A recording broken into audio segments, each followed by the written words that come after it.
There's a battle between Tommy Robinson and the government of the United Kingdom over what is true. They've got Tommy in isolation. That's their strategy. Do you know how he's doing? And he's deteriorating. That's another thing about being in jail I've learned from Tommy Robinson is you are at the mercy of these guards. How would you describe the World Economic Forum? When I go to the UK, I see what our future will be 5 years down the road if we don't change course. Let me tell you what's terrifying about that.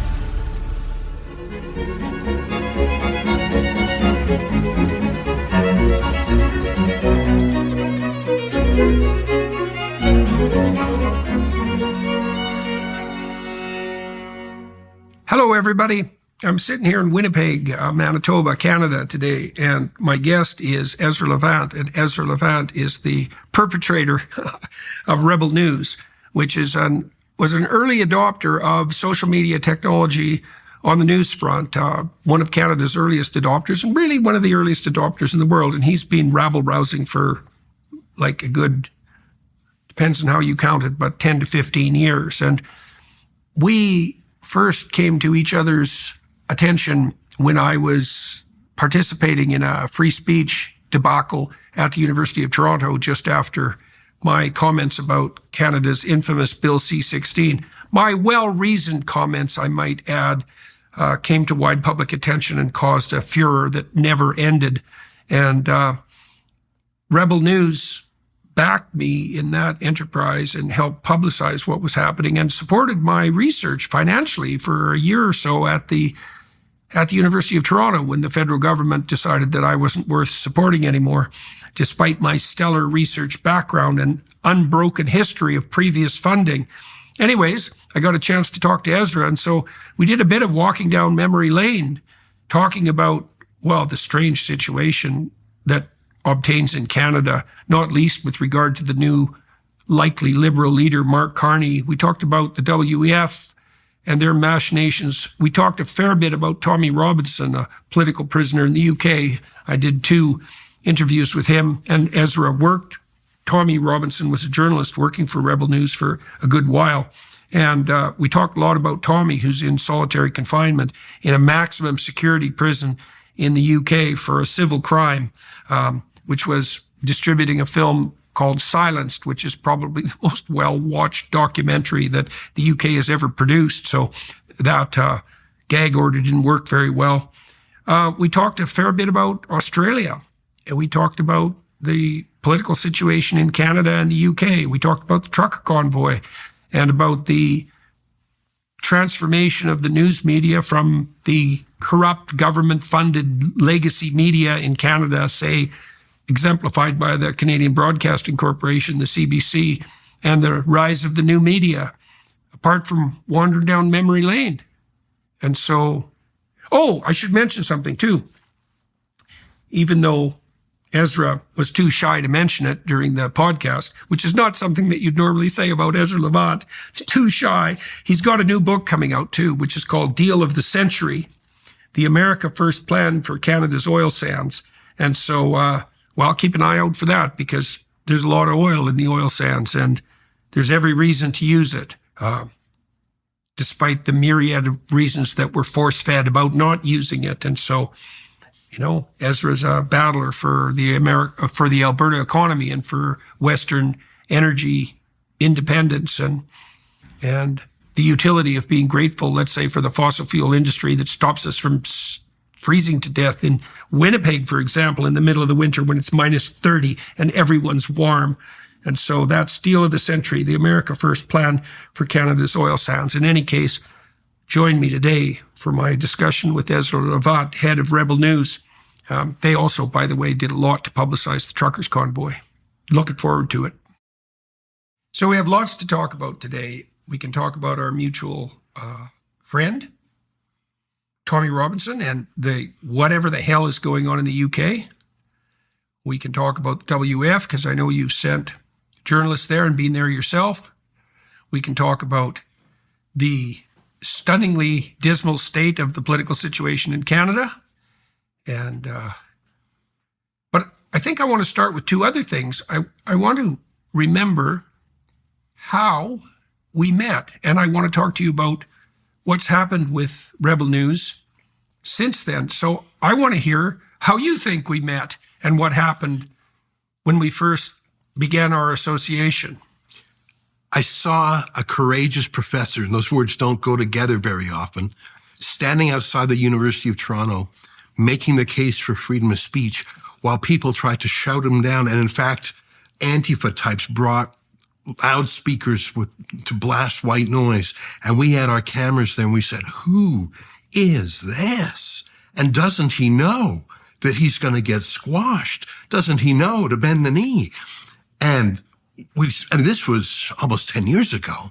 And it was 2016 in the fall, yeah. And we were citizen journalists just finding our legs. Yeah. Rebel News was only born in 2015. Yeah. Lawrence Southern was there. That's right.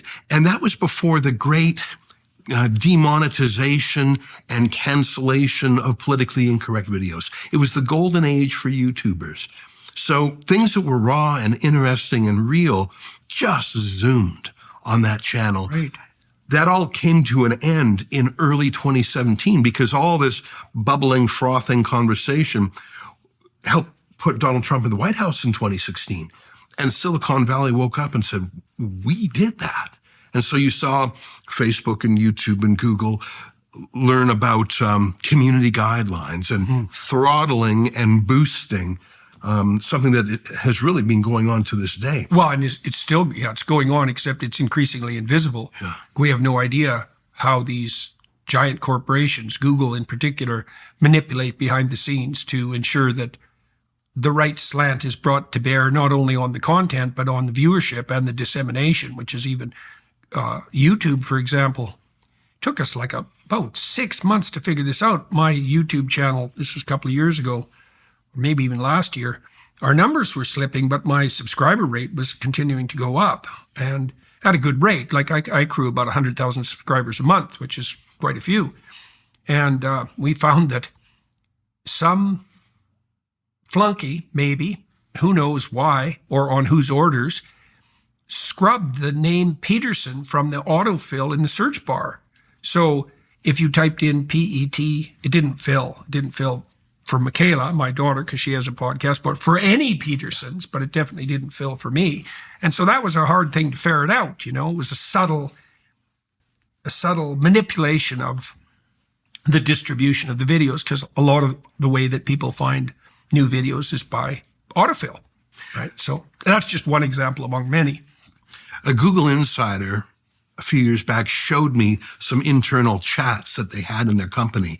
There were more people at Google watching and talking and commenting and criticizing Rebel News than who worked for Rebel News. And we're a fraction of your size. So anything to touch your discoverability would be done, I wouldn't say a junior flunky, you're being too kind. And we know that this goes straight to the top. Mark Zuckerberg pretty much confessed to that a few weeks ago when he said he was going to stop doing that. We know from some lawsuits in the U.S., especially during the pandemic, from the White House to the FBI to the CIA, there was so many different government organizations, including to do with health, that were plugged right in to the back end of social media, trying to throttle people, even like RFK Jr. Yeah, oh yeah, definitely. And if you said anything that was contrarian about the pandemic, even things that are now accepted, like the likelihood that it came from the Wuhan Virology Center or Research Center, you would be demonetized, so you wouldn't be able to sell ads. You would be throttled in various ways. You would be suspended. It happened to us. We were growing at 8% per month. Not quite the stats that you described, but back in 2015, 2016, we were the largest YouTube news service in Canada, more than Global News, more than CTV. Those are massive billion-dollar companies. We were bigger. And then, bam, in January 2017, we were cut by 85%. And then they later just took it all down to zero. We still have about 1.7 million YouTube subscribers, and I love them, and we'll always give them content. But we're not allowed to put a single ad towards them or get what's called a super chat. And we love Rumble, which is a free speech alternative. But really, Elon Musk has not only saved free speech, but I think through that saved America. How are you guys doing on X? Well, I mean, I love it. It doesn't make a lot of money for us. Yeah. But we have that kind of growth and engagement that we used to have back in the day at YouTube. And I hope Rumble continues to grow. Those guys have free speech on their mind, and they've got some big support. They're doing interesting deals, not just with social media, but cloud services. And I don't know, there's a lot of ways that censorship works. But I think the government has to get involved with rooting. Here's an example.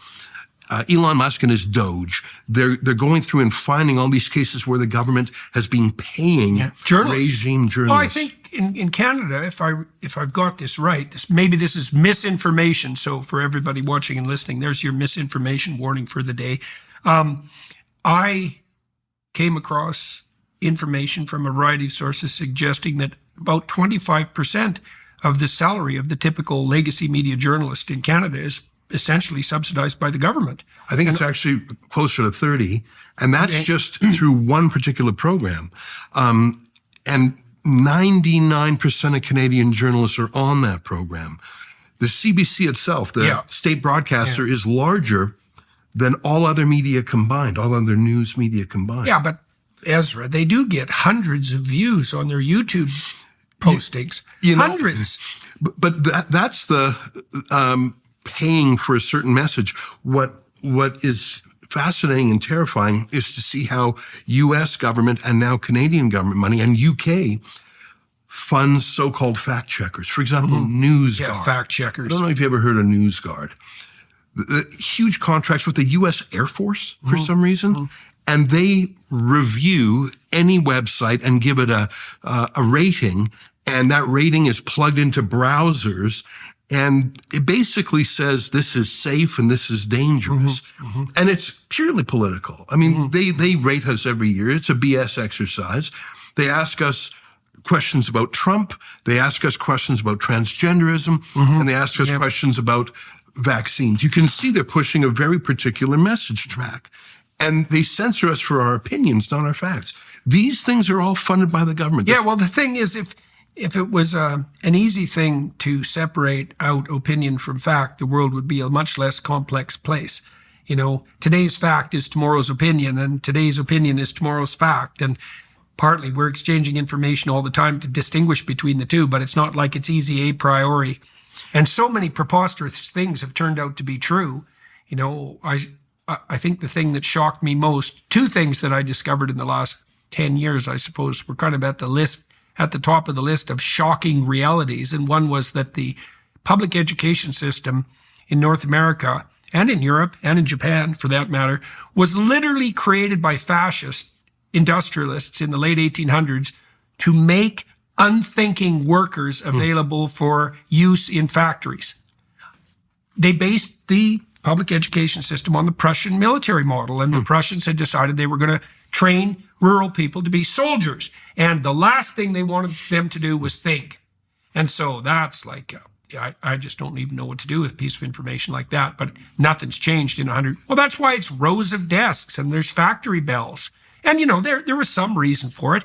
Rural people were pouring into the cities. Their kids were very likely to work in factories. You know, they had to learn to work by the bell, but the insistence that the products be unthinking, you know, because otherwise they wouldn't be suitable factory workers. First of all, that's a stupid theory because you actually want your factory workers to think so they can see what's wrong on the line and help you work to continuously improve your industrial processes. The Japanese figured that out. So it was a stupid theory to begin with, but it's also dehumanizing. And, you know, that's still the ethos of the public school system. So that's appalling. And then the next bit of, you know, impossible conspiratorial reality that I uncovered was, not that I uncovered it, you know, globally, I don't mean that, but for my own edification, was that the food pyramid was formulated by the U.S. Department of Agriculture, and it was a marketing ploy. And they knew that it was going to cause an epidemic of obesity and diabetes because their own experts told them that. It's like, so. And those are, I don't even think those are particularly acute crises. Those are sort of long-standing problems that it's not, oh my God, we've got to snuff this idea out before this election, like the Hunter Biden laptop story. That's a dreadful story. So what you're talking about are big swaths of ideas. Right. And then there's the crisis ideas like the ones you just described. Which are so throttled around elections. The Hunter Biden laptop story, that's another one too. I talked to Miranda Devine. She broke that story for the New York Post. I've had her on as a guest twice.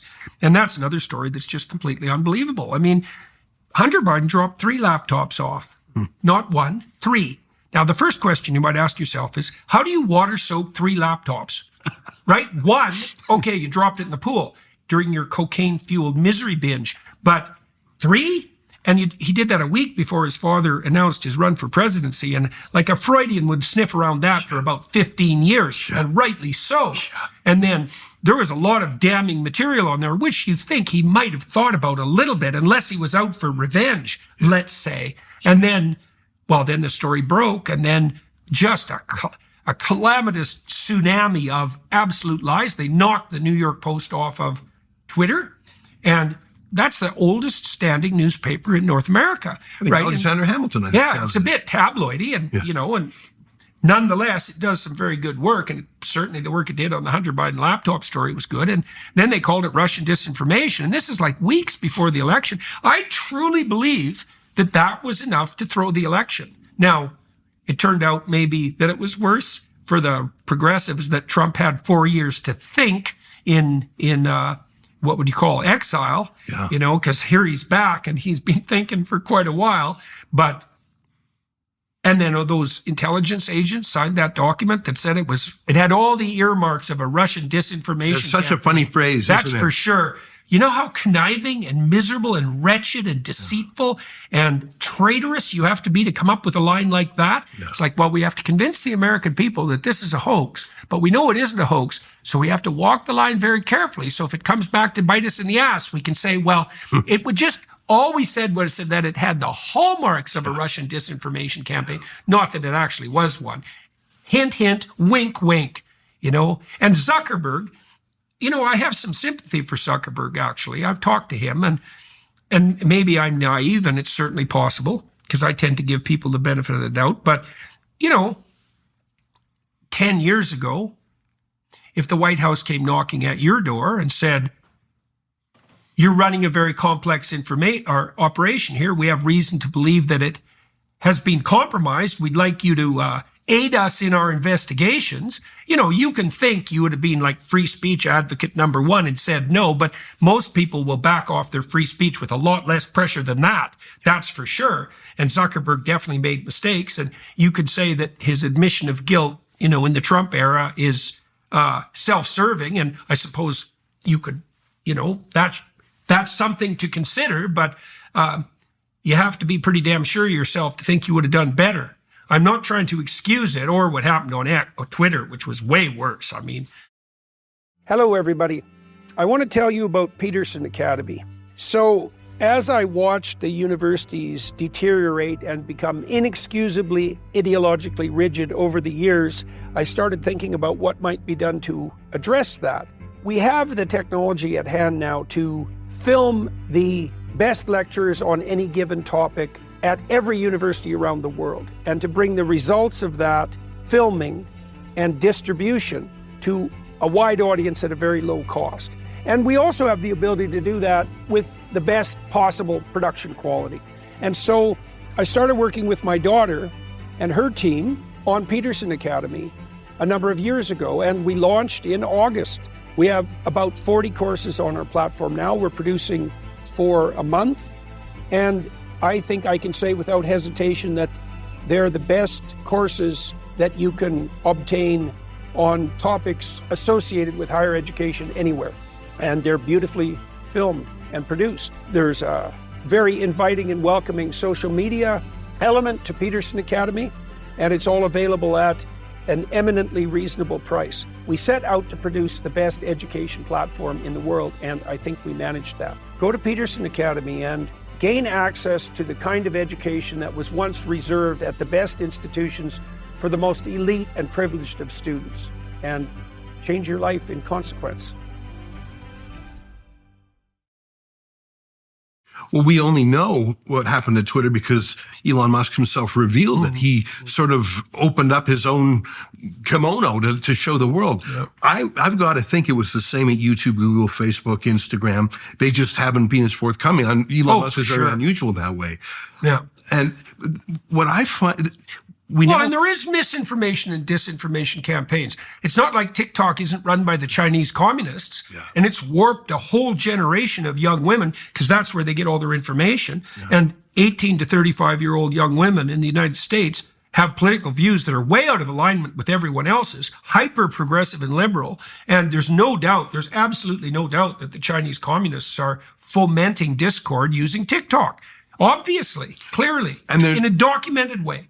And they're tracking too, because today's 15-year-old in 5 years will be 20, and maybe he'll be a soldier then, and maybe at 25, maybe he'll be think of if you're tracking someone and all their conversations and all their networks and all their friends, and if everything they say is being recorded from their gestures to, and if it's all being backed up in big data in Beijing. You're talking to a kid today, but in 20 years from now, you've got some dirt on someone. Yeah. And I mean, TikTok is so addictive. Elon Musk said the algorithm, he felt it pulling on his mind. He had to shut it down. It's an amazing algorithm. It knows what you like almost more than you do. And that's what makes it so... more, certainly explicitly more than you do, definitely. And the thing is... people won't admit to what they like. And not just that, maybe you forgot what you said in that phone call 5 years ago.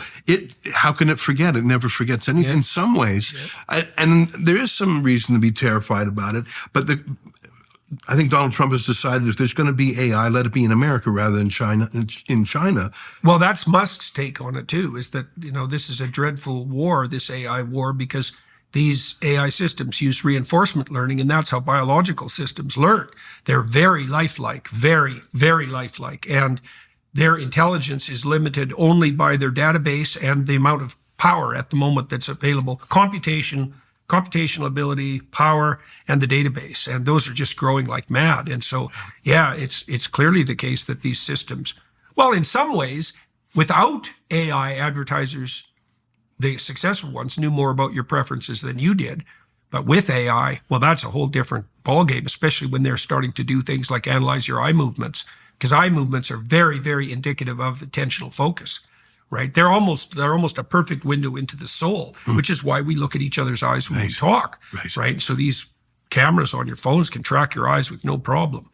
Well, and then the AI systems will know more about what motivates each of us and all of us than we will. They probably already do. So, So Musk's take on that is, well, better him than the Chinese. If it has to be someone, and it seems like it has to be, because what are you going to stop AI? Good luck. There's no stopping it. Yeah. There's not even hypothetically a way to stop it, because you can't even define it really. Like, what are you going to do? Make the mathematics illegal? That's all statistics, by the way. So that's gone. No, that's not going to happen. Let's go back to 2016. Sure. Okay, so that was a shock to me that day. That was a free speech protest. Now, that was advertised as mine, but it wasn't. I was just invited to speak by a bunch of students, and I'd never been involved like anything like that in campus. I wasn't a controversial figure politically by any stretch of the imagination, and these bloody radicals showed up. Well, first of all, the trans mob, so they were fun, and these serious radical types, and they brought these white noise blasters to drown me out. And I can't remember if I unplugged one or if there was a rough guy there who unplugged it. And then there was a bit of a skirmish around that. It's like, because, I don't know, it's a tricky business. Do I have the right to speak in public? Does someone have a right to drown me out with white noise generator? Well, it's not exactly obvious whose right triumphs in that particular instance. And it felt like a struggle session in a way. Oh, it was like a struggle session. Bloody Maoists, They were trying to put the hat on you and make you confess. Definitely. Yeah, and that didn't go so well. I mean, if I recall, your grants, you always and those were seized. Yeah, it wasn't the university that did that. That was the federal government, wasn't it? Social sciences. So one of your requirements as a professor essentially is to generate enough grant funding, usually from federal agencies, it's probably not a good idea, by the way, to keep your lab running to fund your graduate students. And there's small grants in Canada, but they're one thing I would say in favor of the Canadian granting system is it doesn't take all your time to write the grants like it does in the United States. Anyways, not only does that fund your graduate students some travel and some research costs, there's nothing in it that's personal, but it also funds the university to some degree because they take overhead costs. And I always got a grant. I had an Until then. Until. Yeah. Oh, yeah, that wasn't accidental. I mean, it wasn't like I was a good researcher. I had an excellent research dossier. And I don't know if I'm the most cited clinical psychologist in Canada, but I've got to be in the top 10.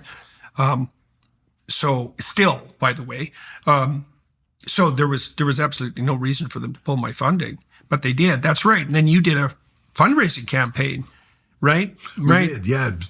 Yeah. You know what?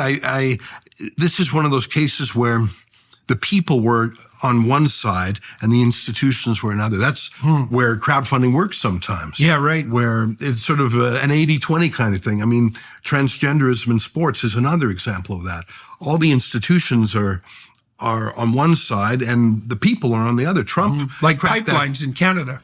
I think so. It's 80-20, by the way. And I think people, I don't think a lot of grassroots people think about government grants for scholarship in academia, but they could see that you were being punished for it in a way that was designed to hurt you. So severely normal people said, well, we did crowdfund sort of a replacement for that.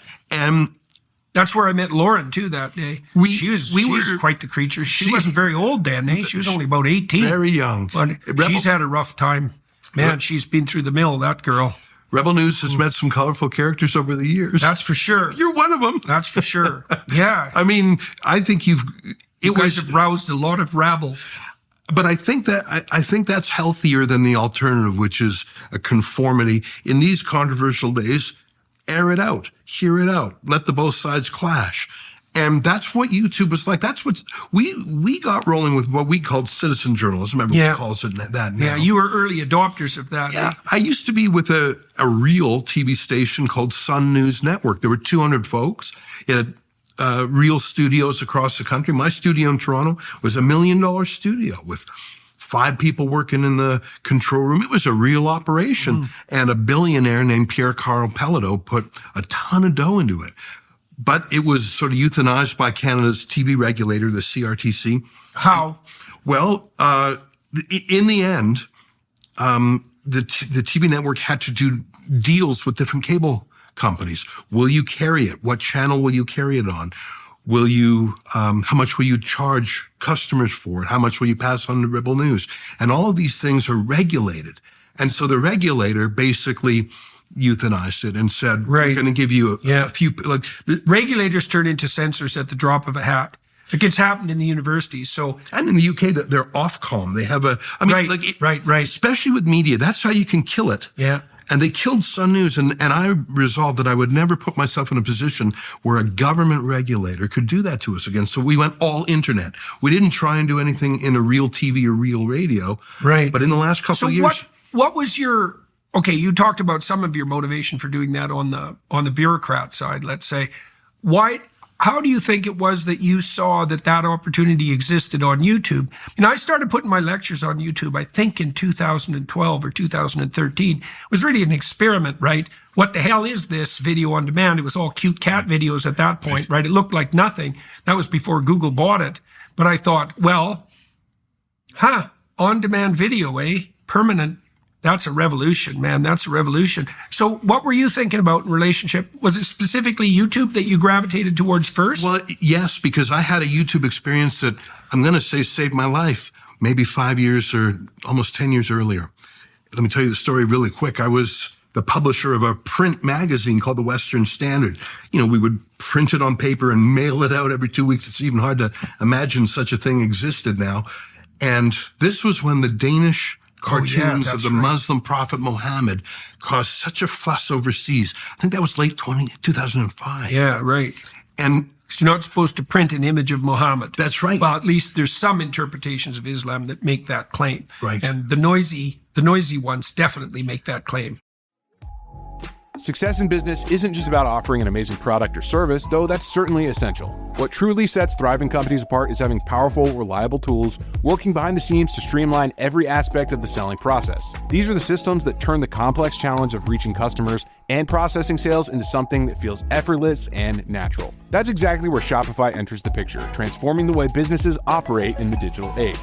Nobody does selling better than Shopify. They're home to the #1 checkout on the planet. And here's the game changer. With Shop Pay, they're boosting conversions up to 50%. That means fewer abandoned carts and more sales going to your bottom line. In today's world, your business needs to be everywhere your customers are, whether that's scrolling through social media, shopping online, or walking into a physical store. Shopify powers it all, seamlessly connecting your business across the web, your store, customer feeds, and everywhere in between. And here's the truth. Businesses that sell more sell on Shopify. Join over 2 million entrepreneurs who have already discovered the power of unified commerce with Shopify's all-in-one platform. Upgrade your business to the same checkout we use with Shopify. Sign up for your $1 per month trial period at shopify.com/JBP, all lowercase. Head to shopify.com/JBP to upgrade your selling today. That's shopify.com/JBP. So there were riots around the world, over 200 people killed. Yeah. And every mainstream media outlet panicked and refused to show it. The Wall Street Journal, CNN, New York Times. And so that actually added menace to it. Wow, they'll print anything. They won't show what these cartoons are like. They must be awful. No, in fact, they were pretty banal, nothing more controversial than what you'd see on the political cartoons in any major newspaper on any subject. So we had this little magazine called the Western Standard, 40,000 subscribers based in Western Canada. And we were fortnightly, so we're not hot on the news. So I thought, okay, by the time we published, I thought, everyone else will have shown the cartoons. So we're not going to go with, ta-da, here's what they are. We'll be more analytical. And we made the point you just did, not all Muslims hold that you can't depict Muhammad. We did sort of a think piece kind of thing. The cartoon was not on the cover. It was tucked inside. But by the time this came off the printing presses, it was clear we were the only people in the country that were going to do this. Almost the only people in the world. Very few did it. Very few, man. There were like 3 news outlets, I think 3 or 4. You were one of them. And our phones rang off the hook. A lot of people who called at the time were Muslim, I would say, exiles who said, I didn't come to Canada to have Sharia law follow me across the world. I found that very encouraging.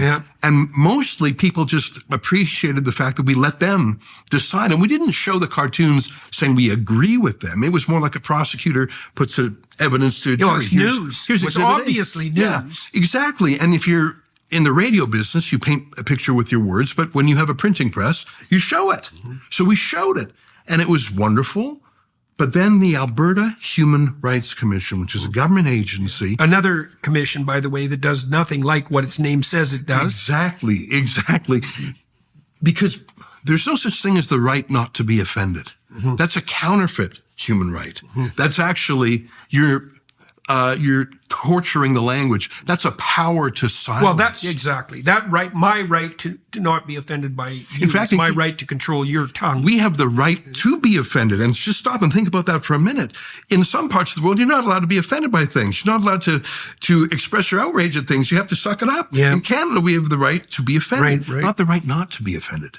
So a radical imam. Well, it was illegal in the Soviet Union to complain about your own pain. Well, and that's the thing. The answer is, where does hatred come from? Because I was charged, I still to this day remember the wording of the law under which I was charged by the Alberta Human Rights Commission. And it is against the law to publish anything, quote, likely to expose a person to hatred or contempt. Have you read Bill C-63? Very closely. Oh my God! And you think Carney will pass that when he gets coronated? He hasn't indicated that he won't. Let me tell you what's terrifying about that. Likely to. So that's a future crime. Right. So how do you defend against a future crime? Now, there are some future crimes in our criminal code. Uttering a death threat, I suppose, is a future crime. Attempted something. But likely to what? Punch someone? That's very measurable. No, likely to expose a person to hatred or contempt. So you're going to do something that's likely to cause him to have hard feelings about him. And how do you measure that? And what's likely to? And by the way, they're playing with that in the UK in a big way. And truth is not a defense. What's truth got to do with it? You caused him to have hard feelings about him. That's the truth. That's the new definition of truth, fundamentally. So Yeah. You know, that was a canary in the coal mine. You fought that for how long? I was pursued for 900 days. And the apex of that was we managed to convince the interrogator for the Alberta Human Rights Commission to allow us to make a record of my interrogation. Now, we didn't say radio, so it was in my lawyer's office. It was on a Friday afternoon. And we managed to convince the interrogator to come to us. So we had set up, it was conspicuous, it wasn't hidden. We had set up a camera. Yeah. This was before smartphones. I had never used a camera before. And we set it up in the room. So the interrogator comes in, she looks at the camera. You can see she's sort of hesitating for a second, but it's Friday afternoon and we had been negotiating this meeting for months. So she just sits down and she proceeds to grill me. Yeah, yeah. And what do you think her first question was? It was, why did you publish the cartoons? Now, the thing is, if anyone else had asked me that question, I probably did 100 media interviews. I would try and be the most reasonable version of me I could be. I would try and explain it. Separation of mosque and state. It's the central artifact in a news story. We have to talk this out. Like I would try and be as reasonable as possible. I talked to a lot of Muslim folks and I tried to say, no, please understand why I was trying to appeal to their reason. But when the government asks you the same question, you can't answer in the same way. Because the government is not asking out of curiosity or out of intellectual growth. Right. They're asking because something turns on it. Right. Punishment turns on it. If you don't appease them and say the right answer, you will be punished. Yep. And so you can't answer the same way. And so I remember what I said. I said, because it's my bloody right to do so. And I'm not trying to convince you and wiggle through. I want my maximum freedom. And I recorded this on this video camera, and I went home that day, and I managed somehow to edit that video. I'd never done it in my life, and I set up a YouTube account. I'd never done that in my life. This was when YouTube was pretty new. There was no social media back then. There was no Facebook, no Twitter, or anything like that. And I uploaded the video of my interrogation because I knew no one would believe me if I said a magazine publisher was just grilled for 1 hour about my political and religious views. Yep. For publishing. That was a crucial case. Yep. And people, that went viral. Right. Before viral was That's a thing, right. really. Hundreds of thousands. What year was that? I think it was 2008. Oh, yeah, that's really early. And That's really early. And Right, so that clued you into the power of that media. The asymmetry of it. The asymmetry. There were more than a dozen bureaucrats and lawyers for the Alberta Human Rights Commission coming for me. And the complainant, this radical imam, didn't have to pay a cent. Yeah. And his complaint was so laughable, he cited as legal basis, he was citing passages from the Quran. He said he personally was a descendant of Muhammad and I had offended him.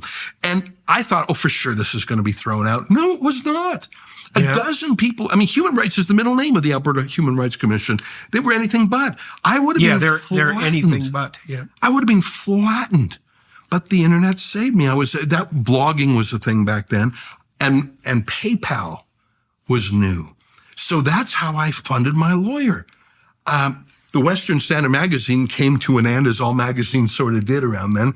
So I didn't have the dough to fight this. Do you know what it cost you? You know what? It was close to $100,000. Yeah, and that's in 2008. That's like $10 million now. It was fascinating to deal with them. They are so used to making deals with rational business people who say, there's no way I'm going to win here. Yeah. Just pay it out and get it over. They offered me, they said, if you pay that imam, I think it was like $8,000, and give him a page in the magazine to write whatever he wants, we'll let you go. And they assumed I would take it. And any rational decision maker would have taken that deal. Instead of fighting, you're not going to win. Look at the law.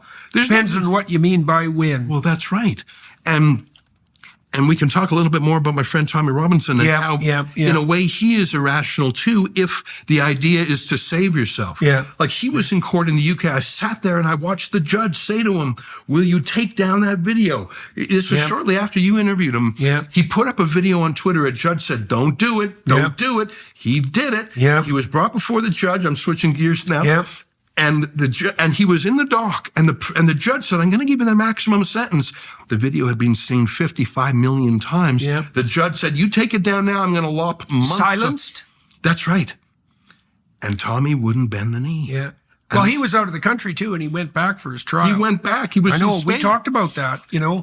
And well, we discussed the pros and cons of him staying away or going back to face the music. And Socrates, when he was sentenced to death by the Athenians, they thought he'd run. Like they told him, "We're going to try you 6 months from now." Hint, hint, Yeah. wink, wink. Yeah. Why don't you get out of town, you troublesome old goat? Yeah. Because otherwise, the axe is going to fall. And he went out and had a little discussion with his conscience, and it said, "Don't run." Yeah. Well, I visited Tommy in Spain and came back with him on the flight because we thought he would be arrested the minute he landed. They waited a few days and they picked him up strategically so he could not attend a rally. Oh, yeah. And let me talk about that moment just for 1 second. Tommy has flaws, but he also has within him a gleaming diamond that is rare. And let me tell you what that is. The video had been seen 55 million times. The judge was saying, if you take it down now, you'll go home to your family months earlier. And I'll confess, I said to Tommy, I said, "Look, brother, you've had the most watched documentary film ever produced in the UK. That's the biggest win of all time. Take it down and don't be away from your family." Yeah. And I said that to him as a friend. I said, "You have the biggest win you can. 55 million views?" He said, "No." Now it has over 150 million views. And the world is talking about it, including Elon Musk himself, who retweeted it. And see, the law isn't used to dealing with people who are not rationalizing, sort of maximizing the optimal outcome for reducing pain. No, the optimal outcome for reducing immediate pain. Right. That's a big difference, You're right. man. So they thought I was going to take the deal back in 2008 to let this imam have a page in the magazine rather than to fight a 6-figure fight for 3 years. Yeah. And with Tommy, they thought he would bend the knee and take that thing down. Instead, he said, "No, I'll hold fast." Yeah. And so he's still in the clink. By the way, they have him in solitary confinement. Yeah. They cleared out the whole segregation block. He's the only prisoner in there. He's in his cell 21 hours a day. He's allowed out to have a shower. He's allowed out to ride a stationary bike and to sort of a homemade gym. The rest of the time, he is in isolation. It's been over 100 days. Right now, they've also forbade anyone with a social media following to visit him, which is a weird, what does that mean, a social media following? I just got that letter. 3 people? 1,000 people? Everyone has a social media following. Yeah, right. And by the way, So it means whatever the hell they want. a lot of his friends happen to be in them. I was scheduled to go and visit him on February 16th. Yeah. And I just got a letter from the prison governor saying, "We understand you have a social media presence and we're not going to let you in." The trouble with that is these visitors, I'm interested to hear how he's doing. Yeah. Do you know how he's doing? Well, I hear from his family and and he's deteriorating. Well, yeah, no doubt. You cannot it is a form of mental torture. Solitary confinement is how you punish a prisoner who's already in prison. You can punish a psychopath with solitary confinement. That's how punishing it is. You can take the most antisocial person in the world and put him in solitary, and he's social enough so that that's a punishment, right? A serious punishment. But it's now limited. They have him in a maximum security prison too. There right? are murderers in that prison. Yeah. I visited him once before they brought in this no visitors rule. Yeah. And it was quite something to get through this labyrinth of doors. And I met with him early, and he was in high enough spirits in the first month. Now he's in his 4th month there. Yeah, he's got 5 more. That's right. And he's falling apart. Jesus. Here's the problem with banning visitors. Yeah, he doesn't know what's going on, eh? Not just that. The visitors want to visit for their own sake. I want to talk to him about certain things. I want to report back certain things on his health. But from his point of view, he needs the visitors to stay sane. Yeah, definitely. And he has certain visiting slots. His family cannot fill them all. His family is living a life. His kids are in school. And so they are. I was in court when the judge meted out the sentence. The judge gave him the maximum sentence allowed by law. To be served in solitary, no such thing. Right. The killer, the Southport murderer. Well, now my understanding is that he requested solitary. No, untrue. Okay, so walk me through. Okay, so what I garnered or gleaned was that because the prison was so dangerous and was full of the sort of people, let's say, that might not be all that happy about Mr. Robinson, like the last prison he was in where he got beat up very badly, that he needed protection. But you're telling me that's not true. In fact, he always says, put me in the ward, put me in the wing, and I'll fend for myself, and it's on you, prison. The prison don't know what to do with them. Because you're correct to say in the UK, because it's a civil offense, right? That's right. He's a civil prisoner. He didn't even. It wasn't a crime what he did. In the United States, you have different kinds of gangs in prison. There's the white gangs, the black gangs, the Latino gangs. You go to a gang for protection. In the UK, by far the dominant gangs are the Muslim gangs. Right. In fact, you convert to join. Uh-huh. And the thing is, Tommy Robinson is a skeptic and a critic of Islam, and anyone who would put a knife into him would be a hero in the community forever. Yeah, right. And so there are some ways to imprison such a man, especially if he's a civil prisoner. It's not a crime that he's in jail for. He put a video up. And let's get back to fact checkers for 1 second. Let me say this. The judge said, what you're going to put online is not admissible in court. I reject it as the truth because it was not admissible in court under these rules of civil procedure. Okay, fair enough, Judge. But that doesn't mean it's not true, and that doesn't mean it's not useful, and we don't all have to seek truth through a particular legal system where lawyers and judges determine what you're allowed to see and what you're not allowed to see. So what's happening is there's a battle between Tommy Robinson and the government of the United Kingdom over what is true. Mm-hmm. And a judge says, in my courtroom, where Tommy did not have a lawyer, where he was sort of doing homemade law, you were not allowed to bring certain evidence into the trial. And so you're not allowed to put them in a different forum where you're more adept, a social media video.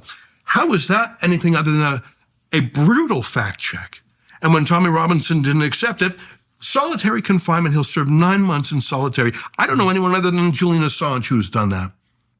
And there really is a two-tier. Where's the prison? It's called Wood Hill. It's in a town called Milton Keynes. It's about a 90-minute drive from Heathrow Airport. And I'm still hoping to go in. I wrote back to the prison governor just yesterday saying, look, I'll sign an NDA, which is obscene. Right. And this prison governor, who is she to say I can't say what Tommy said and I can't say what I see? But I want to actually put eyes on him. Especially outside the UK. It's just unheard of. Yeah. But I want to put eyes on him. I want to see how he's doing. No, absolutely. And they are delaying and delaying. You know what? They would like him to die in prison. And that would be a mistake. I think so. And what I've learned, my advice to him 3 months ago was take the video down and don't go to jail for so long. Declare victory. But his victory is magnified much more and so they don't know how to deal with him. I want to tell you one more Tommy story. And I know I talk about him a lot, but I think I go to the UK. I know you do too. And I think we love it for similar reasons. It's the source of our language and our culture and our history, the source of our freedoms. English common law. You know, I'm in love with the place. Yep, me too. And absolutely. I can't get enough. But it's also, my trips there, I call them a dystopian time machine. When I go to the UK, I see what our future will be 5 years down the road if we don't change course on matters like mass immigration that is not culturally net fit. Zero. Yeah, they're what they call ULEZ, ultra low emission zones, and the cameras. Which means peasants don't get cars. But that's what ULEZ means. It doesn't mean you have cleaner air, folks. It means you can stay in your goddamn house and freeze to death in the dark. What does the future hold for business? Ask 9 experts, you'll get 10 different answers. Bull market, bear market, inflation up, inflation down. Can someone please invent a crystal ball? Well, until then, over 41,000 businesses have future-proofed their operations with NetSuite by Oracle, the #1 cloud ERP, bringing accounting, financial management, inventory, and HR into one fluid platform. With one unified business management suite, there's one source of truth giving you the visibility and control you need to make quick decisions. Think about it. With real-time insight and forecasting, you're essentially peering into the future with actionable data. When you're closing your books in days instead of weeks, you're spending less time looking backward and more time focused on what's next. For any business owner looking to streamline their operations, NetSuite is the solution I'd recommend. Whether your company's earning millions or even hundreds of millions, NetSuite helps you respond to immediate challenges and seize your biggest opportunities. Speaking of opportunity, download the CFO's Guide to AI and Machine Learning at netsuite.com/JBP. This guide is free to you at netsuite.com/JBP. Again, that's netsuite.com/JBP. But you can also see what the dissidents are like. Tommy Robinson being one dissident. They had things there, people who call themselves blade runners, who go out with metal cutting saws, who take down those surveillance cameras in less than a minute. But we don't approve of the blade runners. We absolutely don't. That's right. Just so everyone knows, we certainly don't approve of the blade runners. It's amazing to see. I mean, remember what Orwell said. If there's any hope, it's with the proles. Yeah, right. Because that's what left-wingers used to believe, back when they were on the left, instead of wherever the hell they are now, in the pockets of the WEF. Tommy used to work for Rebel News back in the day. I mentioned we had some colorful characters. You name it. They passed the doors of Rebel News. You and Menzies, too. He's still with us. He's the best. Yeah. How many times has he been arrested now? 5 times last year alone. In Canada. For being a journalist. How many times have you been arrested? Just once. Just once. You have to work on that. But I was arrested. I was on the street near my neighborhood. I live in a fairly Jewish... This is in Toronto. In Toronto. And Jewish neighborhood in Toronto. That's fun. Yeah. And whoever thought we'd say that in Canada? Let me tell you what went down there, because it bothers me to this day. Every week, some Jews would wave Israeli and Canadian flags for the hostages who were being held by Hamas. In a Jewish neighborhood, on a Jewish street corner, it was an attempt to be positive. And they've been doing that for more than a year. A few months ago, Hamas supporters were driving all the way in from far away every Sunday on the opposite side of the street to have a counter demonstration with anti-Semitic signs, loudspeakers shouting insane, from the river to the sea, swastikas. And then one day, they had someone reenact Yahya Sinwar's final moments. He was the head of Hamas, who was found in a chair. So they brought this bloody chair and this guy with a... How was he killed? He was killed, I don't know what finally did him in, but there was a drone photograph of drone video of his final moments. I see. So they were reenacting, it would be like reenacting a Hitler's bunker or something. And I just thought, this is crazy. And there were so many cops there, and I'm not particularly a fan of hate speech laws. Yeah, right. But they're on the books. Yeah, no, they're appalling. And I don't know what more you need. So I went there just to take a picture. I didn't go there to counter protest. This is in my neighborhood. I saw it on social media. Had you been at those sorts of protests before? I had been to record, because it's just astonishing. But that day, I was at home. I had no plans to go, because it's every single weekend. But I thought, are they really reenacting this Hamas moment? So I went there and I said to the cops, I got to take a picture of that. And the first cop sort of escorted me in. And when the Hamas types objected, they sort of pushed me out, which I didn't like. Objected on what grounds? That I'm Jewish. You can't take a picture of their protest? Why the hell are they protesting? That's exactly. You can't take a picture of it. Protest at home. I was escorted away. I'm on the public sidewalk in my neighborhood. There's a wall of 30 cops between me and the Hamas types. And I'm sort of fussed because the cops pushed me away, but I'll never push a cop. I'm not that dumb. Mm. And then the top cop says, those protesters object to you being here. I said, I don't care. He said, your presence could incite them to breach the peace. Oh, yeah. I said, well, that's on them. That's for sure. Public sidewalk, my neighborhood. The cop said, if you don't leave now, I'm arresting you. I said, on what grounds? On your presence here is inciting them to breach the peace. Yeah, that's a crime? It is not a crime. In fact, I was not charged, but I was handcuffed, frog marched to a police car, searched, put in the back of the police car, driven to jail, searched again, put in a cell. What was that like?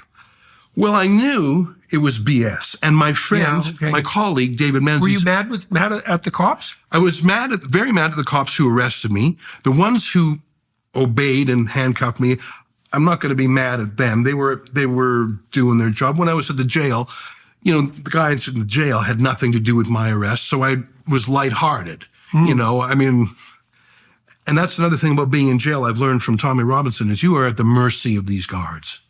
You are at the physical mercy of them. To me, that's the most terrifying thing about prison, is that they can do whatever they want to you. Mm-hmm. And what are you going to say about it? And what are you going to do about it? And especially if nobody can visit you. That's right. Who can communicate. Exactly right. Mm-hmm. So I knew I would be out in a matter of hours because they didn't actually charge me with anything. Right. Right. So you weren't worried particularly. No, because I had been through this 5 times with David Menzies. Well, right. Menzies walked up to Tell everybody who Menzies is first. Rebel News has some colorful characters, and one of my favorites is a guy named David Menzies. He's in his early 60s. He wears a fedora. He's got an old-fashioned style. He loves old pop culture references from the 70s. The guy's a character. And he's a shoe leather journalist. He reported on that trans professor from York who was on the swim team with all the 13-year-old girls and got kicked out of the swimming pool for pointing that out. You're exactly right, which he should right. have pointed out. Yeah, and the parents let him get away with it too. The professor. You know what? I mean, what the hell? Seriously.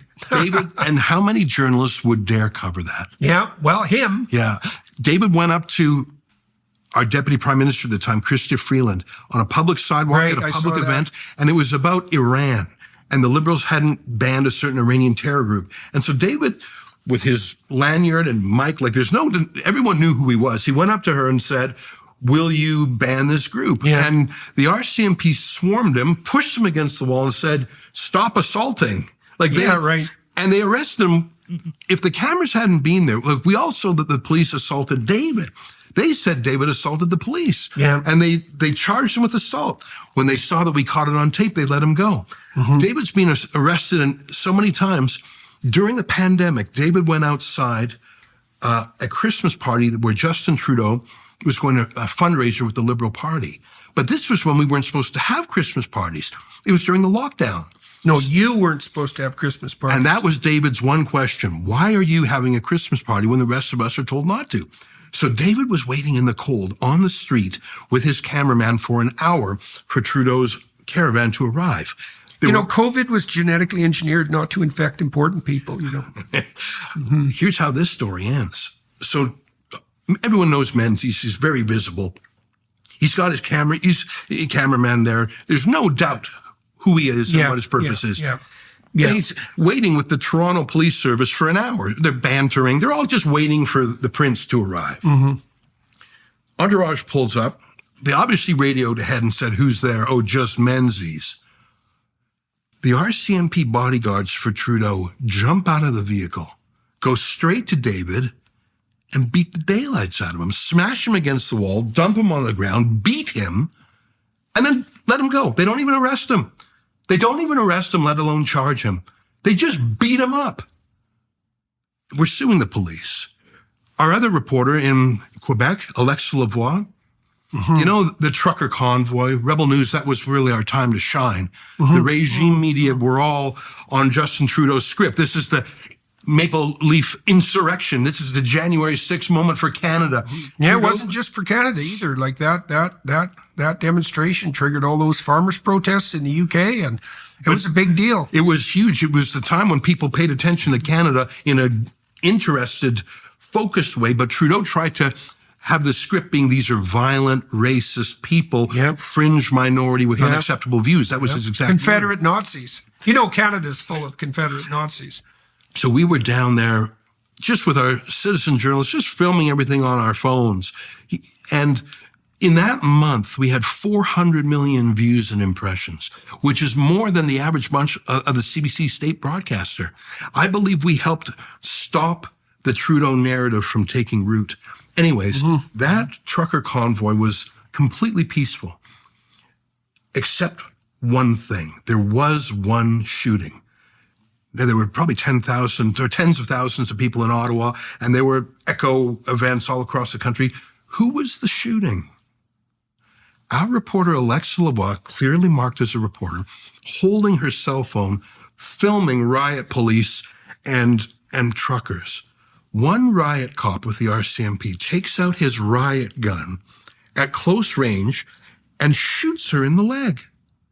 Her, the only person in the end, and with the wadding and a huge bruise, and you can hear her screams of pain. And by the way, the police don't offer her help afterwards. They shoot her and go. We're suing the RCMP for that as well.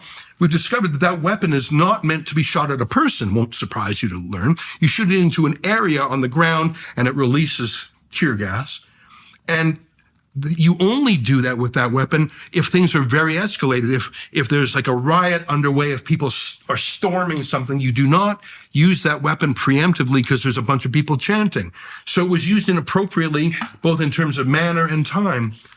And is it a coincidence? And this is my conspiracy theory side. Is it a coincidence? About time we got to those. That the only person in the country who was shot during the convoy was our reporter.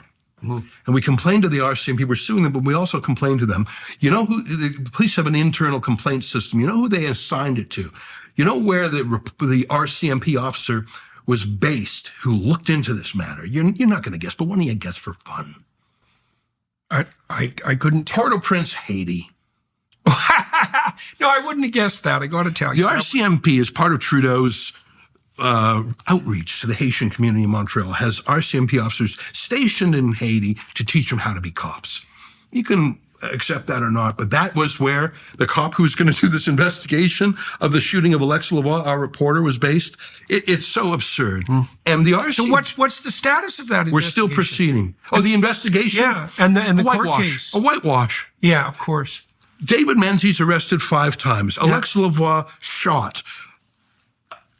We brought our whole team to Montreal to cover the curfew. I don't know if you remember, but Montreal had a curfew. Yeah, I know. I think from 10 p.m. to 5 a.m. Yeah. Sick or not, jabbed or not, you couldn't leave your house. Yeah, I know. Now, journalists were exempt, as if journalists are some higher class. So we had a reporter who would go out, and the police would hassle him. So then we sent 3, and the police will hassle them. And I said, damn it, we're bringing the whole team. So we brought 17 rebels into town. And I thought, well, I wonder if there's an Airbnb we could all fit in, because that's a lot of hotel rooms. And I found an Airbnb, like a houseboat in the old port of Montreal, where we could all fit. It had room for 24 people. Summer, winter? When were you there? This was, I think it was the spring. Okay. I want to double check that. That's okay. But we were there to do reporting on the streets during the curfew because the cops had been pushing around our people. And we brought a lawyer with us. And we're walking the streets at midnight, and we have a lawyer with us on the ground to engage with French, Montreal French-speaking police en français, just to flex our muscles. And by the way, the Montreal police had never seen journalists out and about because they're so incurious and so obedient in the regime media that they would never think to report on this absurd curfew. So we had a great night out. We did curfew reporting late at night. And then we all go to our Airbnb houseboat. And then we get up the next morning and there's going to be a protest. Well, wouldn't you know it, but the old Port of Montreal just happens to be the staging area for the police for this huge. So 50 police cars show up and they find out that's where the rebel news people are. So they seal off our houseboat with yellow police tape and they come on our little houseboat and say, we're searching this place. Well, and I was off the boat at that time, but our youngsters... Had you flushed the cocaine by then? Our youngsters know to say, where's your warrant? I'm so proud of our young people. And they all said, get a warrant. And the cops said, you're going to play that way. They sealed off our boat. And for the next 10 hours, they wanted to search every person and every room. For what? It's not yet clear. I think they just wanted to... Yeah, of course. And we said, come back with a warrant. And I don't think they used to be talked to that way. Yeah. For 10 hours, they shopped this around Quebec to try and find a judge. And God bless it, they couldn't find a judge to give them a search warrant. Well, thank God for that. That's an amazing thing in and of itself. That's the miracle of the story. That's for sure. Thank God. Now, we sued them, and they actually settled. They settled because they harassed a bunch of our people. They paid a bunch of our different journalists a certain sum of money. And then they wrote a letter, sort of a grudging, ironic apology, but it basically said, well, we didn't know who you were, and you always had your journalistic rights. And we sued the Montreal police. They paid our people, the people who were roughed up. They arrested Menzies. Yeah, of course. And they took him to a crappy Seems jail. like his fate. Yeah, you know, Menzies, he's stubborn in a good way. And you don't want everyone in the world to be stubborn in a good way, but you want a few. I always like to say he's one in a million. Pause. Thank God. Yeah, right. It's a joke. Right. He's actually a national treasure. There's only a handful of journalists who are on the street. A lot of journalists just sit at their desk and Google. How about get out into the world? You never know what you're going to see. And that's the rebel style. We love to travel also. We're from Canada.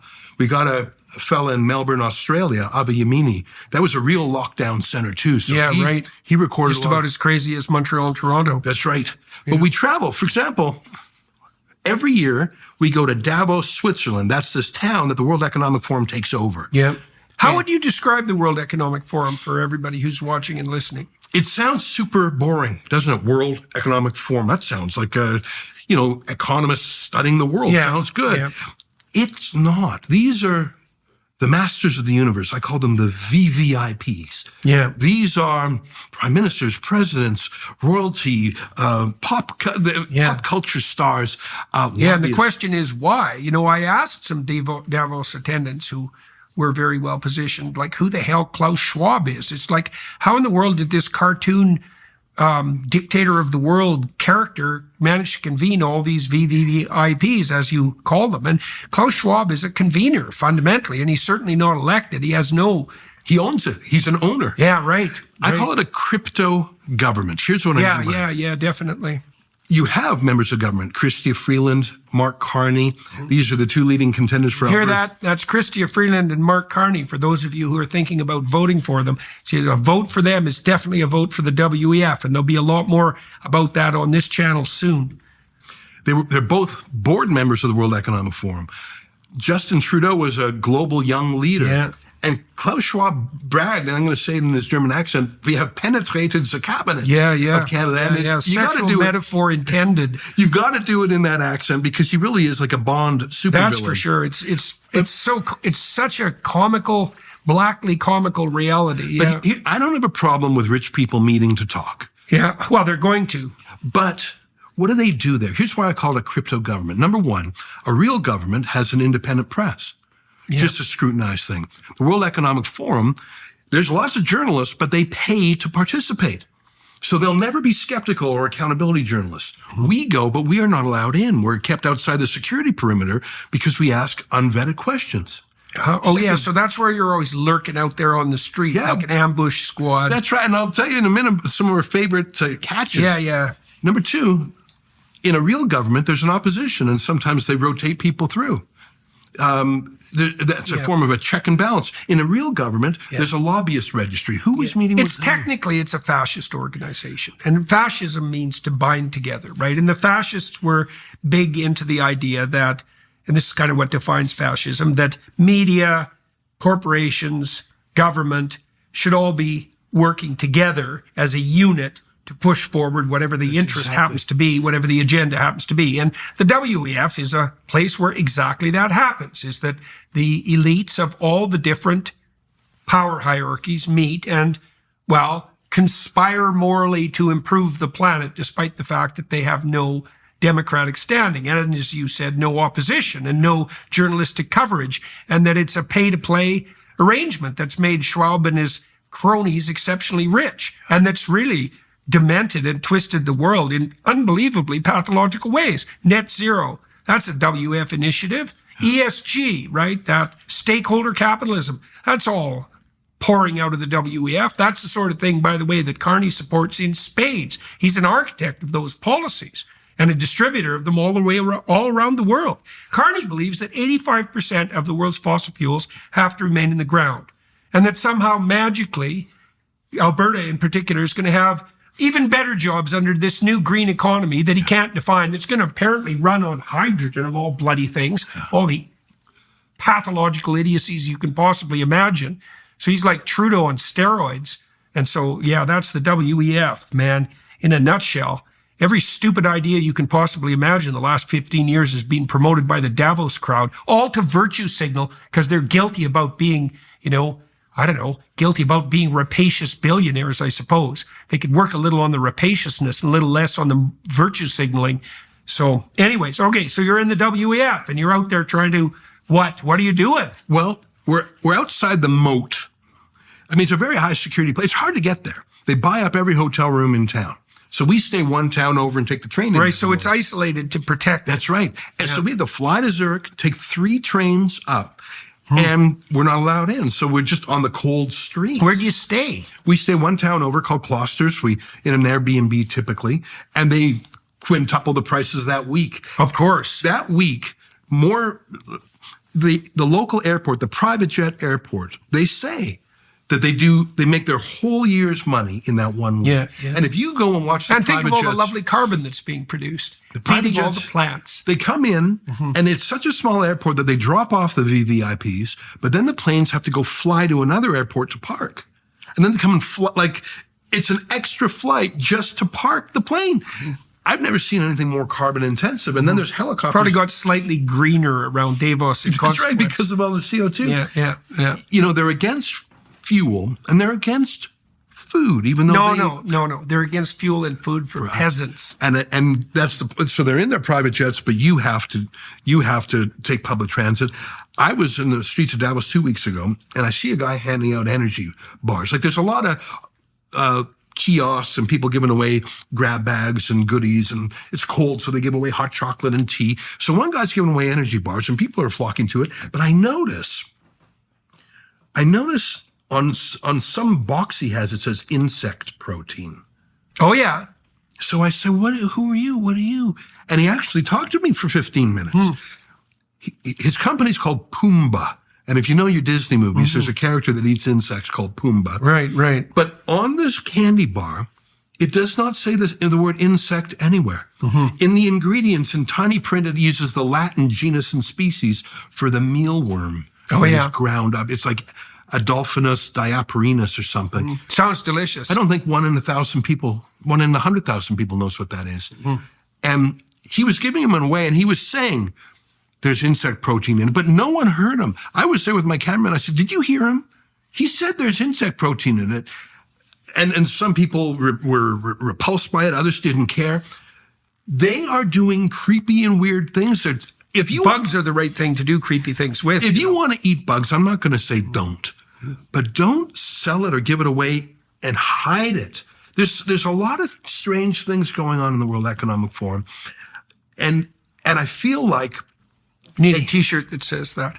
A lot of strange things going on in the World Economic Forum. Rebel News. Rebel News were sort of scruffy. And yeah. I mean, I say the drawbridge comes down and these princes walk out onto the town, and we're there. These grubby peasants asking them questions. Out of the gutter. 2 years ago, I think it was, we scrummed Albert Bourla, the CEO of Pfizer. This year, we scrummed Larry Fink, the CEO of BlackRock. They're fun. And we had a lot of questions. We asked 70 questions. I later counted. We walked and talked with Larry Fink for 9 minutes, and we asked 70 questions. He answered 0. In fact, his bodyguard sort of pushed us a bit, and then Fink took out his cell phone, put it right in our face, click. I said, you intimidating me? I'll tell you my name. I'm going to make, it was so weird. Well, you haven't been on social media much, Ezra. But, and Albert Bourla, we were asking real questions. Yeah, we were annoying. I'll grant you that. Yeah. But like my first question to Larry Fink is, have you spoken to the president yet?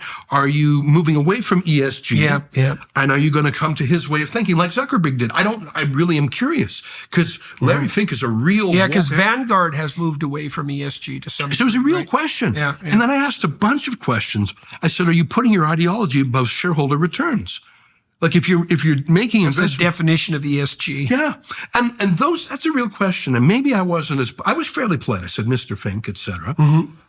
Why would he walk with us for 9 minutes but not deign to give us an answer? And Albert Bourla, the same thing. We said, when did you know that the vaccine didn't actually block transmission? You said it was 100% effective, then 90, 80, 70. So when did you know? I asked him real questions, and my colleague Abi Yamini did too. The fact that we were on the street and not vetted disgusted these men. Both of them had probably done 10 interviews that day, but the interviews were with trusted partners who had actually paid to attend the World Economic Forum. The idea that they would be in an unscripted moment and owe an answer to anyone was beneath them. That contempt, if you ask me what is the World Economic Forum, that's what it is.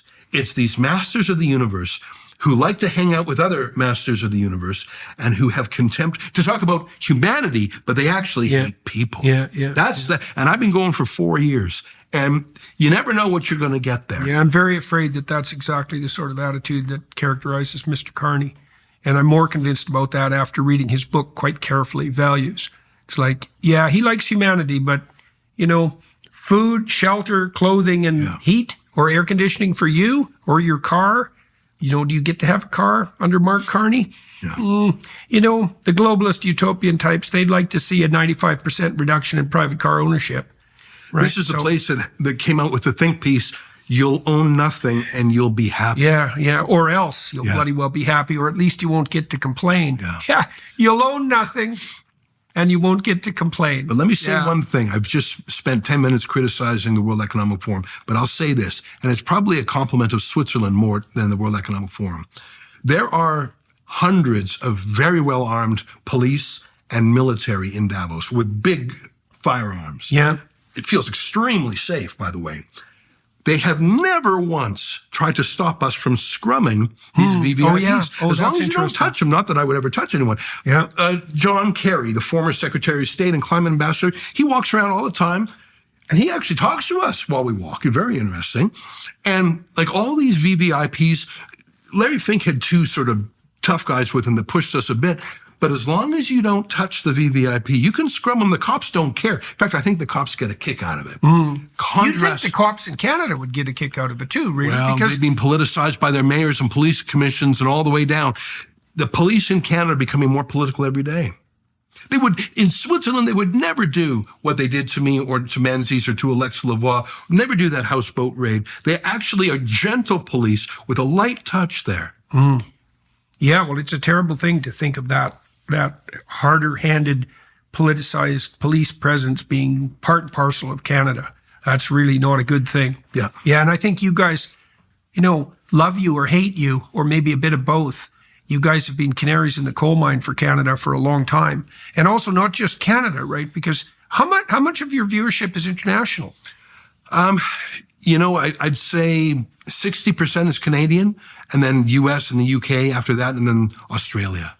But right, so 40% international. Is that primarily the US or the US, and then it's such a big population center. That's right, and then the UK, especially when we covered Tommy, because the domestic media in the UK, they're uniformly against him, which is strange because it is strange. So many ordinary Brits really follow Tommy. Yeah. How many people do you think were at that last rally? That was 2 weeks ago? Maybe something like that.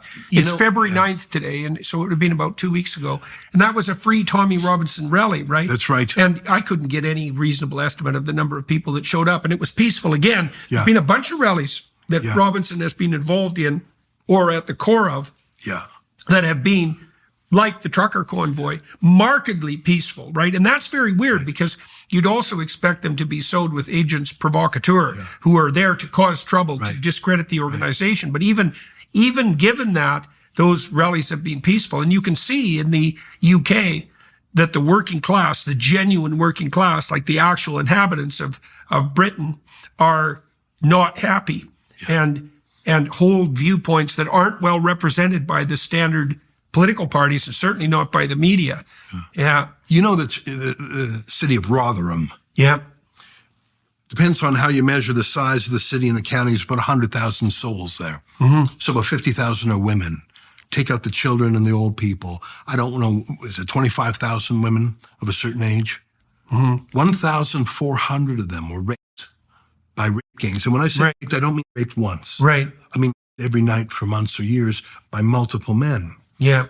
But these were working class British girls. Yeah, they don't count. And the rapists, over 80% of them were British, Pakistani Muslim men. Yeah. So you had the perfect storm. You had girls who were nobody's nothing. Oh, what are they? Nothing. Slags. And then you had perpetrators. Oh, we don't dare mention them. Yeah.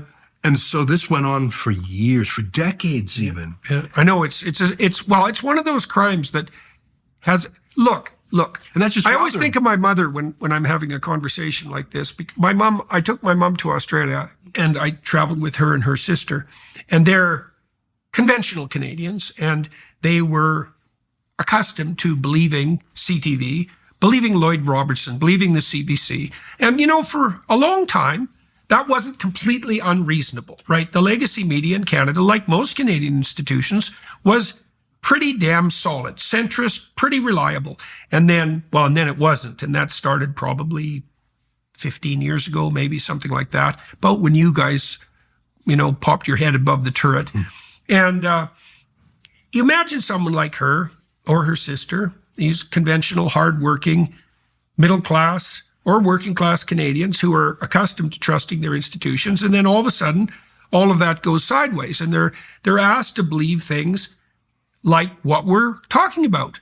They're asked to believe that the food pyramid's a scam and that the school systems were set up by fascists and that the WF is a global conspiracy of crypto-fascists who want to take everybody's vehicles, and that there are gangs operating at a scale in the UK that involve maybe 1 million girls. No one knows, right? No one knows. Yeah. And even that's like, is it 10,000? Yeah. Is it 100,000? Yeah. Is it 1 million? Oh, we don't know. Well, maybe you should look into it. Well, if you're in the shoes of a person like that, you either have to believe that everything that you thought was true in your life is flipped upside down, or that you're being scammed by conspiracy theorists. Well, of course you're going to believe the latter, because why the hell wouldn't you? Yeah.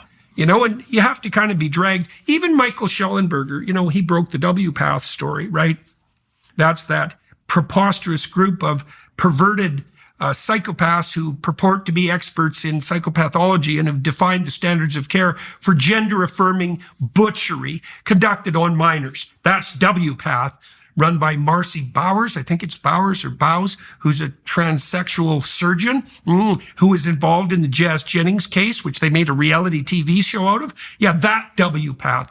Well, Schellenberg told me when I interviewed him that I had interviewed was it Helen Joyce or Abigail Schreier? I talked to both of them, who were early investigators into the gender-affirming scandal. He said when he first heard the interview, he couldn't believe it was true. Yeah.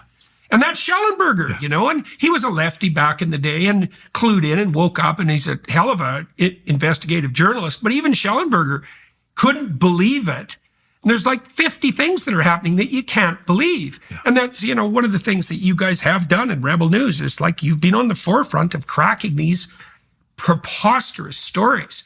And then, you're arrested for your trouble in Canada. It's so preposterous. It's like, how the hell did Canada become a place where, well, first of all, muckraking journalists are necessary, and they certainly are. That bloody CBC, right? It's $1.5 billion a year plus $600 million in advertising from the federal government to have no audience. They have no audience, right? Except people over 60. And they've been struggling to get a purchase on YouTube for like 10 years. They've disallowed comments because that's how clueless they are. And no one watches their material.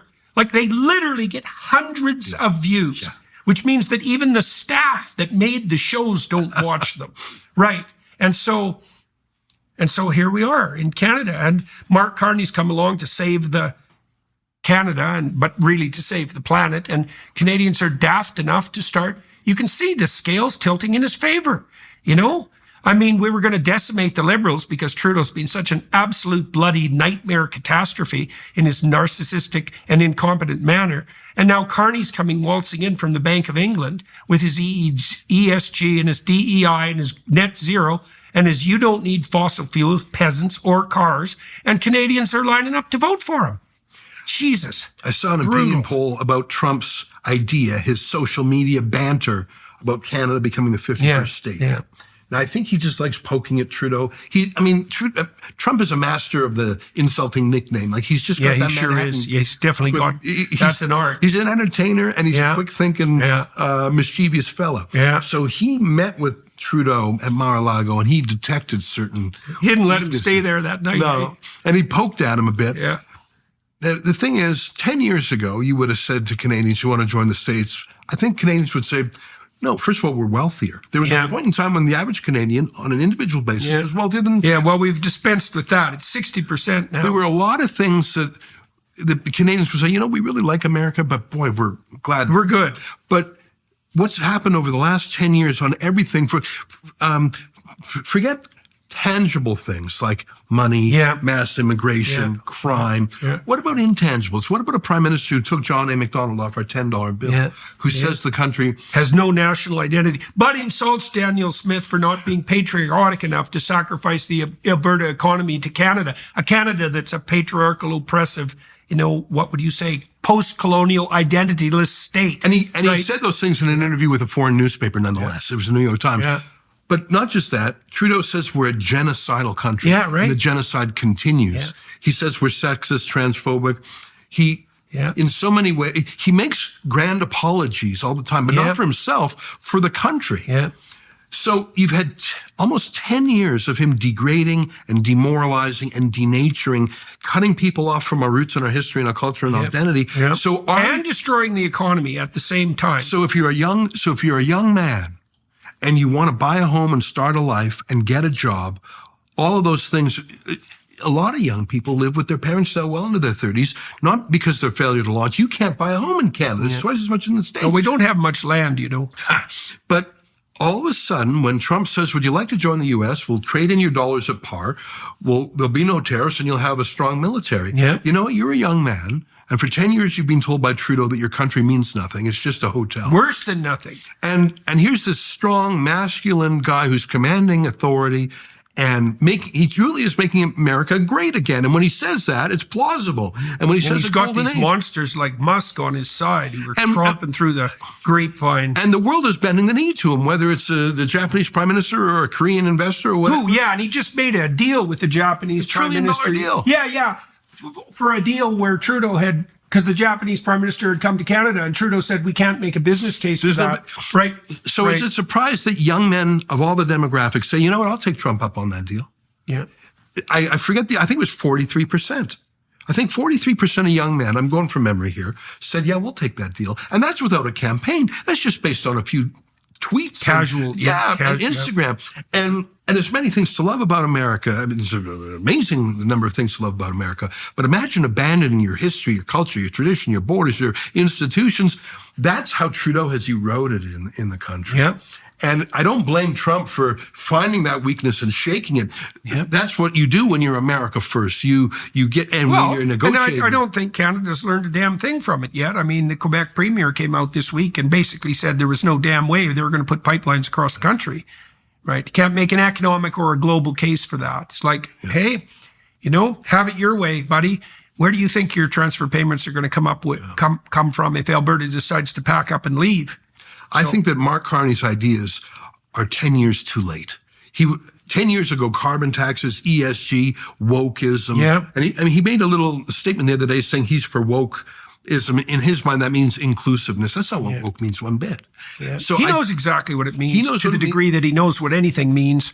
He absolutely is the World Economic Forum candidate. Absolutely, but I think that and a leader rather than a follower, because Trudeau was a follower. Carney's a leader. Carney is smart, and Carney is a doer. Like, you don't get those chairman of Brookfield, the governor of the Bank of Canada and Bank of England. And he looks to Canadians, and you can understand this. Carney looks like someone with vast international experience and credibility. Gravitas. He looks the part. He certainly does. Well, Trudeau looked a certain part to it quite effectively. But this is different. Carney has that senior statesman appeal, but values that, and then for Carney to announce his leadership as an outsider, it's like that icy. So you're going to start off on an with American a preposterous TV channel. Lie. Hey, I'm an outsider. I can't imagine any American candidate for president announcing their candidacy on a foreign network. Could you imagine Trump or Kamala Harris announcing they're running for the president of the United States on the BBC? But absurdly, Mark Carney announced his candidacy in New York City.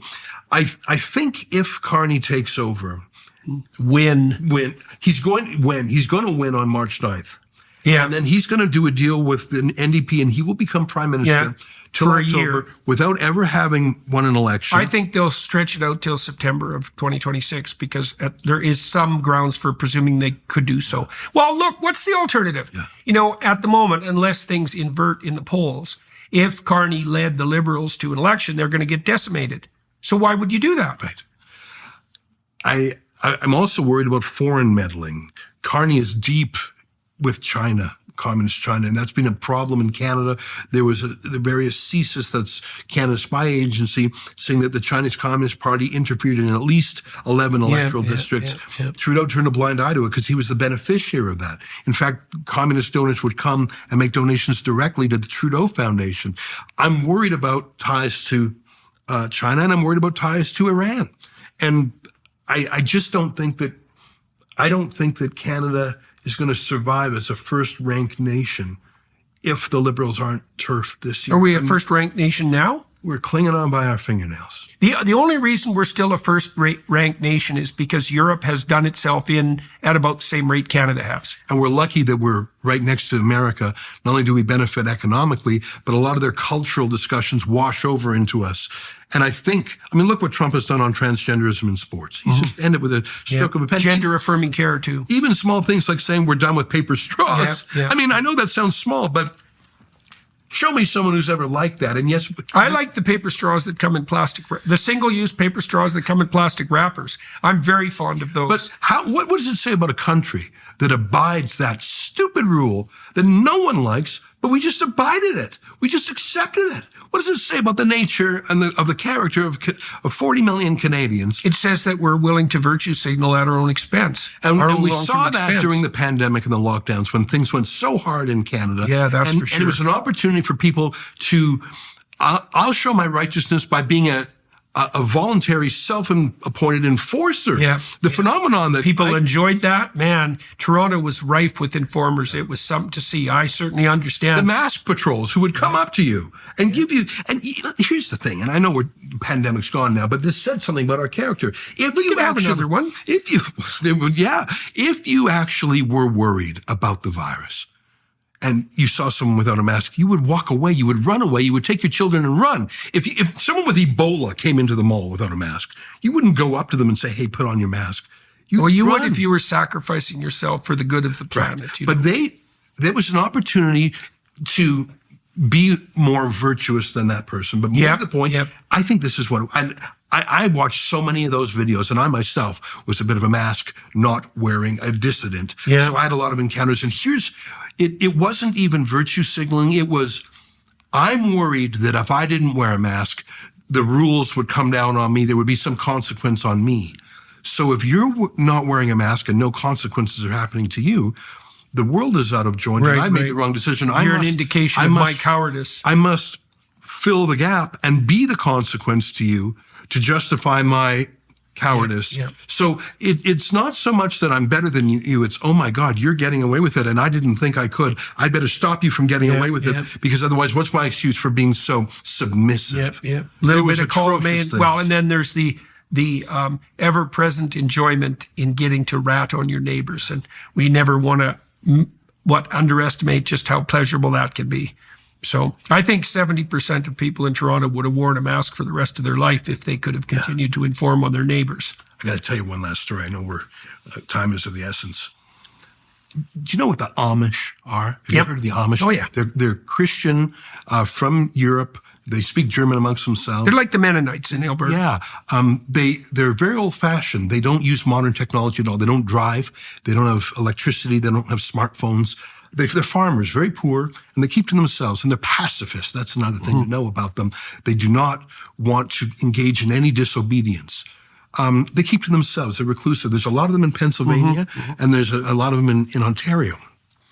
We heard about this from a friend of the Amish, that the Amish used to go back and forth between Ontario and the U.S. to visit the other colonies down there for dates, for family events. So every time the Amish would come back across the border into Canada during the pandemic, there was a border officer who would say, have you downloaded the ArriveCan app on your smartphone? Right. Now, for your American viewers, they don't know what ArriveCan is. It's a mandatory app, sort of spyware, that you have to give all your health details, all your vax details. You have to put it in this app on your phone, or you get a $6,000 fine. So the Amish, they don't know what download or app.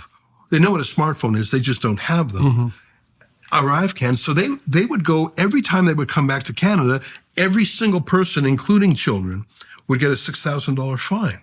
Oh, I didn't know that. Yeah.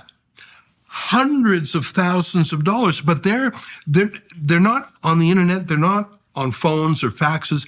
They're really cut off. So years go by, and an Amish goes to the bank to get a loan for some livestock and pledges the farm as the security. And the banker types in and says, "I'm sorry, I can't give you the loan. There's a lien against your farm." Oh, yeah. And then another Amish passes away, wants to bequeath the farm to his son. Can't. There's a lien on it. You got to sell the farm to pay the lien. Yeah. Soon the whole community does this. Hundreds of thousands of dollars in tickets. Now, it was a miracle we found out about this because they don't know what Rebel News is. They don't follow the internet or watch TV. A friendly non-Amish neighbor heard them talking about this and heard. So we helped. There's a charity called the Democracy Fund. I know you've spoken at one of the events before. The Democracy Fund has dispatched lawyers to help the Amish and to crack open these cases again and redo them. And basically, these were trials in absentia. The Amish were not there. And we're having some success at it's hard to crack open a case once it's guilty. And, Oh, yeah. But just stop for 1 second. The Amish, they're not hidden. They wear the black hats and they're unique. They almost look like Orthodox Jews in a way. Mm-hmm. And in Canada, they go on horse and carriage. Yeah. You know an Amish when you see it. Definitely. And you can probably detect that they're not smartphone friendly. Yeah. How many people in the Canadian bureaucracy would have been involved from that first border agent to his manager, to the court, to the prosecutor, to the judge, and then to convict? But I have never heard of a lien being liens on all their farms. Well, that's what would happen if you didn't pay the tickets. I haven't met anyone else in the country who has had that happen to. Oh, I see. Oh, okay. For an ArriveCan app, yes, that is the ultimate way that the government gets their money. I've just never heard of that in the country. How many people were involved from that first Wasn't time? that the same ArriveCan app that the Liberals paid $45 million for? And Indeed that it some was. team of hackers built over a weekend for $350? Indeed it was. Yeah, that ArriveCan app. But not one person, there must have been 100 people involved. Not one person said, What the hell are we doing? "What are we doing?" Not one person. Yeah. Not one person. Now, I'm not saying that's Canada only. I bet stupid things happen in America too. In fact, the Amish were persecuted in America. That's why they became politicized under the Biden administration. They started cracking down on raw milk. Yeah. And I think that the Amish realized their way of life was in jeopardy. And so a very un-Amish thing to do was they became political. And you probably saw the footage also of these horses and carriages with the Trump flags. Yeah. I've never seen an Amish do that before. They must have thought this is do or die time. That's one of the reasons why Trump carried Pennsylvania, is because the Biden administration was an existential threat to the Amish way of life, including no connection to the government, just natural living. Very, very interesting, the contrast between America, but the Amish in Canada, they're being helped by the Democracy Fund now, so I'm pleased. So let's close with just a bit more about Rebel News in general, and then we'll go to the Daily Wire side. I think I'll talk to you on the Daily Wire side about the Alliance for Responsible Citizenship, because I know you went to our first conference, and so we'll chat about that. We can talk a little bit more about the Trump administration and what Elon Musk is finding and USAID. And so if you want to join us on the Daily Wire side for that, please you feel welcome to do that. The Daily Wire makes all these podcasts possible and, follows me all around the world. I'm in Winnipeg today. I was in Florida yesterday and Washington before that. And they set up the camera crews and everything wherever I go. It's extremely useful and handy and make all these YouTube videos possible. And so, we do an extra half an hour on the Daily Wire side, and that's for subscribers only. But if you're inclined to follow, all my material from the last 15 years, including a bunch of specials I did too for the Daily Wire, Western Civilization, specials on marriage and vision and success, and on Exodus and the Gospels, that's all available there as well. So, give it a shot if you're inclined. Ezra, why don't you let people know where they can follow Rebel News? Like, what's the best place to watch you, or the multiple places to watch you and your intrepid, troublemaking, rabble-rousing reporters? Sure. rebelnews.com is our homepage, and some of our talent are on Twitter. You can follow us on Twitter also. It's just Rebel News Online. And we're mainly operating in Canada. We have Avi Yamini based in Melbourne, Australia, but we love to travel. to World Economic Forum, to when there was a big freedom of speech rally in Sao Paulo, Brazil, when the Brazilian government banned the entire Twitter app for everybody. We went down there. I've never been in a crowd of 100,000 people, or maybe it was 200,000 people. It was astonishing. And they actually were rallying for freedom of speech. I'm so glad we went. So that's the kind of kamikaze flight to Sao Paulo for one day to go to a rally and come back. We just went to Maui, not for a vacation. Sure, Ezra. That's what Trudeau says too. How's the wildfire reconstruction going? I want to know because I got some friends in LA who want a premonition of what's to come. It's been 18 months since the wildfires destroyed the town of Lahaina. 95% of the lots have not had a brick of reconstruction. They're just covered with gravel. But FEMA, the Federal Emergency Management Administration, has set up camps of tiny homes. A year and a half into it, and there's all sorts of schemes to take the land and do other things with it. Low-income housing, environmental housing. The same thing's going to happen in LA. And obviously, it's heartbreaking. A year and a half later, So, I mean, Maui's a beautiful place. That city is a heartbreaking place. And over 100 people died in that fire, too. And there was politics in that. So Rebel News, we love covering Canada. We love covering Trump. We have a reporter in the United Kingdom now, Sammy Woodhouse. She was one of those 1,400 girls in Rotherham. She was the whistleblower. She was the one who rang the bell. She was the one who broke the silence and went to the newspapers. Sammy Woodhouse, moral authority, resilient. She's our new reporter in the UK. So Rebel News is here and there, but we also travel to find the news where we see it. Let me give you an anecdote. I went to the town of Dundrum, Ireland. I know you haven't heard of it because it's less than 200 people there. It's like a picture book. It's so beautiful. And then the Irish government contracts with the local hotel to take over all the rooms and moves in 240 military-aged migrant men. And in one fell swoop, Dundrum is now a minority Irish village. Just what is going on over there? And Rebel News... In Ireland? In Ireland. There's a crazy country for you. Man, if you want a country on the forefront of every woke nightmare you can possibly imagine, you'd be hard-pressed to find a better example than Ireland. I mean, they resisted the British for centuries. They resisted domination, but they're welcoming it now. I don't understand it. They never colonized anyone. They don't have some repentance to do. They don't have to pay reparations to anyone. They're the ones. Why are they doing this? I don't know. It's astonishing. I'm glad I visited Ireland while it was still Irish. And I would say to anyone out there, go visit that beautiful country while it's still Irish. Well, we've got another half an hour to do for the Daily Wire. Good to see you, man. Thank you very much. Thanks for coming to talk to me in Winnipeg. Winnipeg. And to everybody watching and listening, thank you very much for your time and attention.